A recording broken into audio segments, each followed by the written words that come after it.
ಓ ಓ ಓ hi. ಏನ್ ಗೊತ್ತಾ, ನಾನು ಇವಾಗ ಟೆಂಪಲ್ಗೆ ಬಂದಿದ್ದೆ. ಈ ಹೂವು ಕೊಟ್ಟರು, ಹಾಕೊಂತ ಇದ್ದೀನಿ ಇವಾಗ. ನನಗೆ ಒಂದು 2 ವಿಚಾರ ಇತ್ತು ಕೇಳೋದಕ್ಕೆ. ಬೇಸಿಕ್ಲಿ ಒಂದು, ನಮ್ಮಮ್ಮ ಸ್ವಲ್ಪ ಏನೋ ಹುಷಾರಿಲ್ದಂಗೆ ಆಗ್ತಾ ಇದ್ರು. ಸೊ ಅವ್ರು ಬೇಗ ಹುಷಾರಾಗಲಿ ಅಂತ ಕೇಳ್ಕೊಂಡೆ.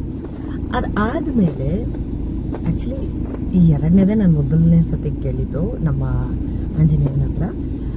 ನಾನೊಂದು ಹೊಸ ಕೆಲಸ ಮಾಡಬೇಕು ಅಂತ ಇದ್ದೀನಿ. ಆ ಹೊಸ ಕೆಲಸಕ್ಕೆ ನನಗೆ ಆಶೀರ್ವಾದ ಮಾಡು, ಅದು ಈ 20ನೇ ತಾರೀಕು ಒಳಗಡೆ ಆಗಬೇಕು ಅಂತ ನಾನು ಕೇಳ್ಕೊಂಡಿದ್ದೆ.